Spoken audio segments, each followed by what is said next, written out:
Assalamualaikum sahabat ruang belajar, apa kabar semuanya? Semoga sehat selalu. Ketemu lagi dengan saya, Eko Prastyo. Selamat datang di ruang belajar. Dunia berjalan mengikuti sunatullah, ketetapan Allah yang tertuang dalam hukum-hukum semesta. Sebagai manusia, kita tidak bisa mengubahnya. Yang bisa kita lakukan adalah memahaminya, kemudian menyikapi hukum-hukum semesta tersebut. Salah satu hukum yang harusnya dapat kita cermati adalah hukum murbi. Hukum ini terkait dengan kekuatan pikiran dan ketakutan kita, serta hubungannya dengan realitas kehidupan kita. Hukum murbi menyatakan, semakin kita takut sesuatu itu akan terjadi, maka semakin besar kemungkinannya sesuatu yang kita takutkan itu menjadi kenyataan dalam hidup kita. Hukum ini terkait dengan kemampuan manusia dalam berpikir dan menempatkan titik fokus.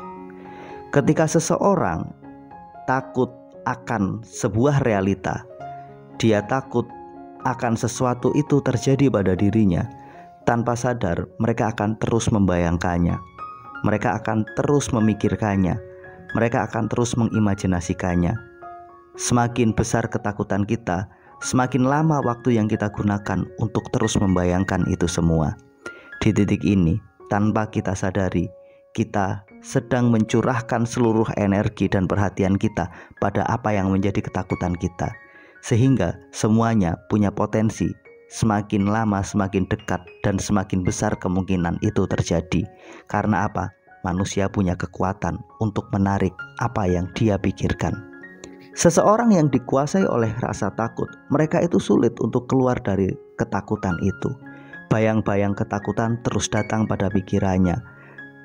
Pikiran negatif terus menjelma. Imajinasi tentang apa yang akan terjadi atas ketakutan itu juga terus akan berdatangan. Pendek kata, semakin kita takut, semakin kita memikirkannya, semakin realita itu akan mendekat dan benar-benar terjadi.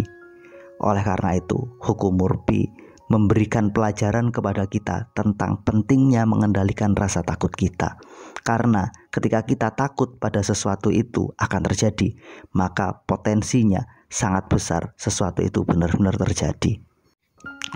Contoh sederhana, ada seseorang yang takut kalau dia gagal dalam mengikuti seleksi, dalam mengikuti ujian, dalam mengikuti wawancara. Ketika dia takut bahwa dia gagal, maka dalam pikirannya dia akan membayangkan saat dia mengalami kegagalan itu.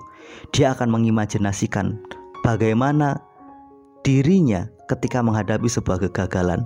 Perasaannya akan semakin negatif, pikirannya akan semakin kacau. Akhirnya apa? Ketakutan ini membuat dia gagal fokus ketika mengikuti tes, sehingga benar-benar dia akan mengalami kegagalan. Seseorang yang ketika membangun sebuah bisnis kemudian punya rasa takut, bagaimana kalau bisnis ini akan gagal? Maka setiap hari yang dia pikirkan bukanlah bagaimana mengembangkan bisnis ini, tapi bayang-bayang ketakutan itu akan datang. Bagaimana ketika pesaingnya bertumbuh sementara saya gagal menghadapi persaingan itu? Bagaimana jika saya dihianati oleh karyawan saya? Bagaimana jika saya gagal mendapatkan pembayaran dari mitra saya? Berbagai ketakutan itu terus datang, sehingga pikiran kita fokus di sana. Akhirnya seluruh energi kita juga ada di sana. Tanpa sadar, realita hidup kita pelan namun pasti akan mendekatkan kita pada kondisi itu. Seseorang yang dia punya rasa takut untuk miskin, dia akan membayangkan betapa tidak nyamannya miskin itu. Dia akan membayangkan betapa gak enaknya jika dia gak punya uang. Dia akan membayangkan sebuah situasi yang benar-benar tidak dia inginkan. Perasaannya negatif, imajinasinya negatif. Sehingga apa? Dia gak bisa bertindak dengan objektif, sehingga produktivitas dia buruk. Akhirnya dia punya potensi benar-benar akan jatuh miskin. Intinya, hati-hati dengan rasa takut kita, karena apa yang kita takutkan itulah yang akan kita tarik dalam realitas kehidupan kita. Atau contoh lain, seorang istri yang takut suaminya selingkuh. Apa yang terjadi? Setiap suaminya pergi keluar, rasa curiga akan datang. Dia membayangkan suaminya pergi dengan wanita lain. Dia membayangkan suaminya meninggalkan dia dan keluarganya. Sehingga ketika suaminya datang, bukan penyambutan yang hangat yang dia berikan, tapi justru sebaliknya, yang dia berikan kecurigaan, yang dia berikan sikap negatif terhadap pasangannya. Kondisi ini akan membuat sang pasangan semakin tidak nyaman, sehingga tanpa disadari ini justru akan membuat dia lebih dekat dengan perselingkuhan itu. Terlebih ketika di luar sana dia bertemu dengan wanita lain yang lebih lembut, yang lebih memberi rasa nyaman. Akhirnya apa yang menjadi ketakutan sang istri benar-benar terjadi. Sekarang coba kenali rasa takutmu. Jangan biarkan rasa takut itu semakin membesar. Karena ketika ketakutan itu semakin besar, justru kita memberi ruang dan memberi energi yang cukup pada rasa takut itu untuk mewujudkan realitasnya sendiri. Sekarang, mari kita fokus pada apa yang menjadi keinginan kita. Kemudian letakkan intensi dan atensi kita pada apa yang menjadi keinginan kita itu. Ketika kamu punya rasa takut untuk mengalami kegagalan, bagaimana jika kita mengubahnya menjadi apa yang benar-benar kamu inginkan? Yang sebenarnya kita inginkan adalah sukses. Yang sebenarnya kita inginkan adalah lolos ujian. Yang sebenarnya kita inginkan adalah ketika ikut seleksi wawancara, sebuah pekerjaan kita diterima. Maka bayangkan itu. Bayangkan betapa bahagianya jika kamu bisa mendapatkan pekerjaan sesuai impianmu.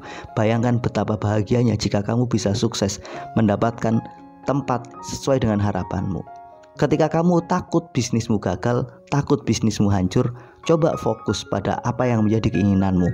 Kamu ingin bisnismu bertumbuh, kamu ingin punya karyawan yang loyal, kamu ingin semua pembayaran menjadi lancar. Maka bayangkan saja semua keinginan kita. Karena hakikatnya fokus kita pada apa yang menjadi ketakutan kita dan apa yang menjadi keinginan kita punya kekuatan yang sama-sama hebatnya. Daripada kita gunakan pikiran kita untuk menarik ketakutan kita, lebih baik kita gunakan pikiran kita untuk mendekatkan diri pada apa yang menjadi keinginan kita. Ketika seorang istri takut suaminya selingkuh, daripada dia fokus dan membiarkan ketakutan itu menguasai dirinya, yuk segera keluar. Bayangkan kondisi ideal, kamu ingin seperti apa? Ketika kamu ingin keluarga yang baik, suami yang lembut, yang setia, yang baik, maka bayangkan saja itu. Bangun satu persepsi bahwa suami saya adalah suami yang baik, suami yang sangat keren, yang sangat bertanggung jawab. Fokus di situ, jadikan fokus dan harapan itu sebagai doa-doa kita.